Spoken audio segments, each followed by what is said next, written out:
السلام علیکم ورحمۃ اللہ وبرکاتہ نحمدہ و نصلی علی رسولہ الکریم اما بعد فاعوذ باللہ من الشیطان الرجیم بسم اللہ الرحمن الرحیم ربی زدنی علما۔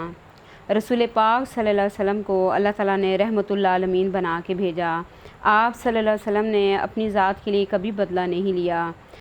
سفر طائف میں آپ کو اتنی اذیت دی گئی کہ اللہ تعالیٰ نے پہاڑوں کے فرشتے کو بھیج دیا کہ اللہ کے رسول اگر آپ حکم دیں تو میں ان دونوں پہاڑوں کے درمیان طائف والوں کو پیس کے رکھ دوں، لیکن آپ صلی اللہ علیہ وسلم نے ان کو منع فرما دیا۔ ابو لہب کی بیوی ام جمیل سارا دن کانٹے اکٹھے کرتی اور آپ کے دروازے پہ بچھا دیتی۔ جب آپ کے نکلنے کا وقت ہوتا آپ کے پاؤں میں چبھ جاتے تو اسے خوشی محسوس ہوتی۔ آپ نے کبھی اس کے لیے بد دعا نہیں کی۔ آپ جب سجدے میں جاتے تو مشرکین مکہ آپ کے اوپر اوجڑی لا کے رکھ دیتے، آپ نے کبھی ان کے لیے بد دعا نہیں کی۔ اور بھی کئی ایسے مواقع ہیں جہاں پہ آپ صلی اللہ علیہ وسلم کو اذیت دی گئی لیکن آپ صلی اللہ علیہ وسلم نے کبھی کسی کے لیے بد دعا نہیں فرمائی۔ لیکن کیا ہوا ایسا کہ آپ صلی اللہ علیہ وسلم نے 1 نہیں 2 نہیں 10 نہیں 15 نہیں 20 نہیں بلکہ پورے 30 دن تک بد دعا فرمائی۔ کن لوگوں کے لیے؟ جنہوں نے صحابہ اکرام کو شہید کیا۔ تو اس سے یہ بات بھی پتہ چلتی ہے کہ آپ صلی اللہ علیہ وسلم اپنے صحابہ سے کتنی محبت رکھنے والے تھے۔ اس کا پس منظر یوں ہوا، جنگ احد کی شکست کا مسلمانوں کی شہرت اور ساکھ پر بہت برا اثر پڑا۔ ان کی ہوا اکھڑ گئی، مخالفین کے دلوں میں ان کی حیت جاتی رہی۔ اس نتیجے میں اہل ایمان کی داخلی اور خارجی مشکلات بڑھ گئیں۔ مدینے پر ہر جانب سے خطرات منڈلانے لگے۔ یہود، منافقین اور بدو نے کھل کر عداوت کا مظاہرہ کیا اور ہر گروہ مسلمانوں کو ذکر پہنچانے کی کوشش کرتا رہا، بلکہ یہ توقع باندھ لی گئی کہ وہ مسلمانوں کا کام تمام کر دیں گے۔ چنانچہ اسی غزوے کو ابھی 2 مہینے نہیں ہوئے تھے کہ بنو اسد نے مدینے پر چھاپا مارنے کی تیاری کی۔ پھر سفر 4 میں غزل اور کارا کے قبائل نے ایک ایسی مکارانہ چال چلی کہ 10 صحابہ کو جام شہادت نوش کرنا پڑا۔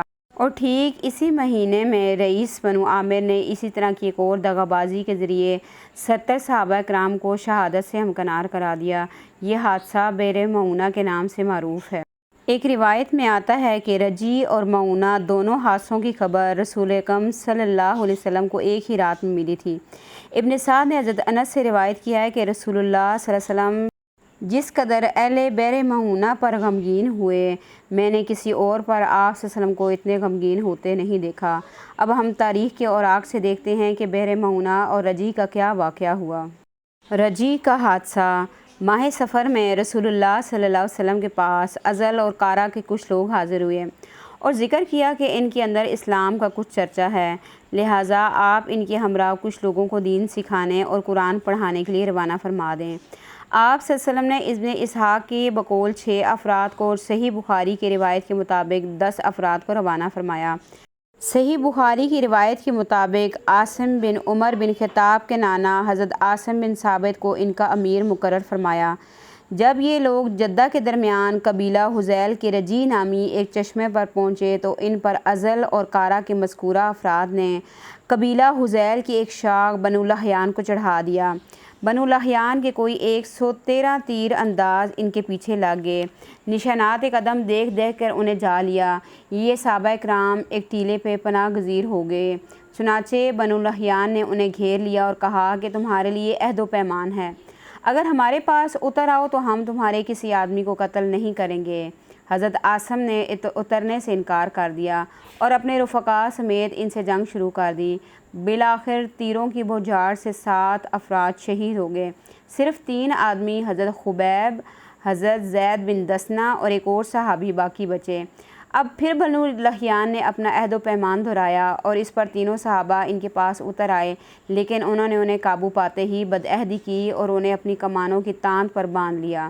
اس پر تیسرے صحابی نے یہ کہا کہ پہلے ہی بدعہدی ہو چکی ہے، ان کے ساتھ جانے سے انکار کر دیا۔ انہوں نے کھینچ گھسیٹ کر ساتھ لے جانے کی کوشش کی لیکن کامیاب نہ ہوئے تو انہوں نے انہیں قتل کر دیا۔ حضرت خبیب رضی اللہ تعالیٰ اور حضرت زید رضی اللہ تعالیٰ عنہما کو مکہ لے جا کر بیچ دیا گیا۔ ان دونوں صحابہ نے بدر کے روز اہل مکہ کے سرداروں کو قتل کیا تھا۔ حضرت خبیب کچھ عرصہ اہل مکہ کی قید میں رہے، پھر مکہ والوں نے ان کے قتل کا ارادہ کیا اور انہیں حرم سے باہر تنعیم لے گئے۔ جب سولی پر چڑھانا چاہا تو انہوں نے فرمایا مجھے چھوڑ دو، ذرا میں 2 رکعت نماز ادا کر لوں۔ مشرکین نے چھوڑ دیا۔ آپ نے 2 رکعت نماز پڑھی۔ جب سلام پھیر چکے تو فرمایا باخدا اگر تم لوگ یہ نہ کہتے کہ میں جو کچھ کر رہا ہوں گھبراہٹ کی وجہ سے کر رہا ہوں تو میں کچھ اور طویل کر دیتا۔ اس کے بعد فرمایا اے اللہ انہیں ایک ایک کر کے گن لے، پھر انہیں بکھیر کر مارنا، ان میں سے کسی ایک کو بھی باقی نہ چھوڑنا۔ پھر یہ اشعار کہے لوگ میرے ارد گرد جمع ہو گئے ہیں، اپنے قبائل کو چڑھا لائے ہیں اور سارا مجمع اکٹھا کر لیا ہے، اپنے بیٹوں اور عورتوں کو بھی لے آئے ہیں، مجھے ایک لمبے مضبوط تنے کے قریب کر لیا ہے، میں اپنی بے وطنی اور بے کسی کا شکوہ اپنی قتلگاہ کے پاس گروہوں کی جمع کردہ آفات کی فریاد اللہ ہی سے کر رہا ہوں۔ اے عرش والے میرے خلاف دشمنوں کے جو ارادے ہیں اس پر مجھے صبر دے، انہوں نے مجھے بوٹی بوٹی کر دیا ہے، میری خوراک بری ہو گئی ہے، انہوں نے مجھے کفر کا اختیار دیا ہے، حالانکہ موت اس سے کمتر اور آسان ہے، میری آنکھیں آنسوؤں کے بغیر امڑ آئی ہیں، میں مسلمان مارا جاؤں تو مجھے پرواہ نہیں کہ اللہ کی راہ میں کس پہلو پر قتل ہوں گا، یہ تو اللہ کی ذات ہے، وہ چاہے تو بوٹی بوٹی کیے ہوئے اعضاء کو جوڑ دے اور اس میں برکت دے دے۔ اس کے بعد ابو سفیان نے حضرت خبیب سے کہا کیا تمہیں یہ بات پسند آئے گی کہ تمہارے بدلے محمد ہمارے پاس ہوتے اور ہم ان کی گردن مارتے اور تم اپنے اہل و عیال میں رہتے؟ انہوں نے کہا نہیں واللہ مجھے تو یہ بھی گوارا نہیں کہ میں اپنے اہل و عیال میں رہوں اور اس کے بدلے محمد صلی اللہ علیہ وسلم کو جہاں آپ ہیں وہیں رہتے ہوئے کانٹا بھی چبھ جائے اور آپ کو تکلیف دے۔ اس کے بعد مشرکین نے انہیں سولی پر لٹکا دیا اور ان کی لاش کی نگرانی کے لیے آدمی مقرر کر دیے، لیکن حضرت عمر بن امیہ زمری رضی اللہ تعالیٰ عنہ تشریف لائے اور رات میں جھانسا دے کر لاش کو اٹھا کر لے گئے اور اسے دفن کر دیا۔ حضرت خبیب کا قاتل عتبہ بن حارث تھا۔ حضرت خبیب نے اس کے باپ حارث کو جنگ بدر میں قتل کیا تھا۔ صحیح بخاری میں مروی ہے کہ حضرت خبیب پہلے بزرگ ہیں جنہوں نے قتل کے موقع پر 2 رکعت نماز پڑھنے کا طریقہ شروع کیا۔ انہیں قید میں دیکھا گیا کہ وہ انگور کے گچھے کھا رہے ہیں، حالانکہ ان دنوں مکے میں کھجور ملتی بھی نہیں تھی۔ دوسرے صحابی جو اس واقعے میں گرفتار ہوئے وہ ہیں حضرت زید بن دسنہ، انہیں صفوان بن امیہ نے خرید کر اپنے باپ کے بدلے قتل کر دیا۔ قریش نے اسی مقصد کے لیے آدمی بھیجے کہ حضرت عاصم کے جسم کا کوئی ٹکڑا لے آئیں جس سے انہیں پہچانا جا سکے، کیونکہ انہوں نے جنگ بدر میں قریش کے کسی عظیم آدمی کو قتل کیا تھا، لیکن اللہ نے ان پر بھیڑوں کا جھنڈ بھیج دیا جس نے قریش کے آدمیوں سے ان کی لاش کی حفاظت کی اور یہ لوگ ان کا کوئی حصہ حاصل کرنے پہ قدرت نہ پا سکے۔ در حقیقت حضرت عاصم نے اللہ تعالیٰ سے یہ عہد و پیمان کر رکھا تھا کہ انہیں کوئی مشرک نہ چھوئے، نہ وہ کسی مشرک کو چھوئیں۔ بعد میں حضرت عمر رضی اللہ تعالیٰ عنہ کو اس واقعے کی خبر ہوئی تو فرمایا کرتے تھے اللہ مومن بندے کی حفاظت اس کی وفات کے بعد بھی کرتا ہے جیسے اس کی زندگی میں کرتا ہے۔ بحر معونہ کا المیہ، جس مہینے رجی کا حادثہ پیش آیا ٹھیک اسی مہینے بحر معونہ کا المیہ بھی پیش آیا جو رجی کے حادثے سے کہیں زیادہ سنگین تھا۔ اس واقعے کا خلاصہ یہ ہے کہ ابو براء عامر بن مالک مدینہ میں خدمت نبوی میں حاضر ہوا، آپ نے اسے اسلام کی دعوت دی، اس نے اسلام تو قبول نہیں کیا لیکن دوری بھی اختیار نہیں کی۔ اس نے کہا اے اللہ کے رسول صلی اللہ علیہ وسلم اگر آپ اپنے اصحاب کو دعوت دین کے لیے اہل نجد کے پاس بھیجیں تو مجھے امید ہے کہ وہ لوگ آپ کی دعوت قبول کر لیں گے۔ آپ نے فرمایا مجھے اپنے صحابہ کے متعلق اہل نجد سے خطرہ ہے۔ ابو براء نے کہا وہ میری پناہ میں ہوں گے۔ اس پر نبی صلی اللہ علیہ وسلم نے ابن اسحاق کے بقول 40 اور صحیح بخاری کی روایت کے مطابق 70 آدمیوں کو ان کے ہمراہ بھیج دیا۔ 70 ہی کی روایت زیادہ درست ہے اور منذر بن عمر کو جو بنو سعدہ سے تعلق رکھتے تھے، موت کے لیے آزاد کردہ کے لقب سے مشہور تھے، ان کا امیر بنا دیا۔ یہ لوگ فضلاء، قراء اور سادات و اخیار صحابہ تھے۔ دن میں لکڑیاں کاٹ کر اس کے عوض اہل صفہ کے لیے غلہ خریدتے، قرآن پڑھتے اور پڑھاتے اور رات میں خدا کے حضور مناجات اور نماز کے لیے کھڑے ہو جاتے تھے۔ اسی طرح چلتے چلاتے معونہ کے کنویں پر جا پہنچے۔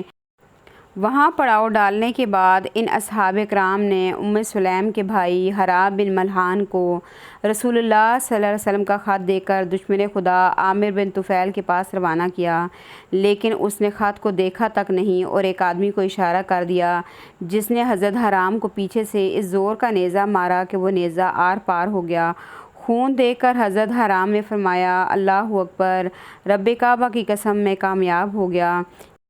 اس کے فوراً بعد دشمن خدا عامر نے باقی صحابہ پر حملہ کرنے کے لیے اپنے قبیلہ بنی عامر کو آواز دی، مگر انہوں نے ابو برا کی پناہ کے پیش نظر ان کی آواز پر کان نہ دھرے۔ ادھر سے مایوس ہو کر اس شخص نے بنو سلیم کو آواز دی۔ بنو سلیم کے 3 قبیلوں اسویہ، رال اور ذکوان نے اس کی بات پر لبیک کہا اور جھٹ آ کر ان صحابہ کا محاصرہ کر لیا۔ جواباً صحابہ کرام نے بھی لڑائی کی، مگر سب کے سب شہید ہو گئے۔ صرف حضرت کعب بن زید بن نجار زندہ بچے۔ انہیں شہداء کے درمیان سے زخمی حالت میں اٹھا لایا گیا۔ وہ جنگ خندق تک حیات رہے۔ ان کے علاوہ مزید 2 صحابہ حضرت عمر بن امیہ اور حضرت منذر بن عقبہ اونٹ چرا رہے تھے۔ انہوں نے جائے واردات پر چڑیوں کو منڈلاتے دیکھا تو سیدھے جاتے واردات پر جا پہنچے۔ پھر جب منذر نے اپنے رفقاء کے ساتھ مل کر مشرکین سے لڑتے ہوئے شہید ہو گئے۔ حضرت عمر بن امیہ زمری کو قید کر لیا گیا، لیکن جب بتایا گیا کہ ان کا تعلق قبیلہ مضر سے ہے تو عامر نے ان کی پیشانی کے بال کٹوا کر اپنی ماں کی طرف سے، جس پر ایک گردن آزاد کرنے کی نظر تھی، آزاد کر دیا۔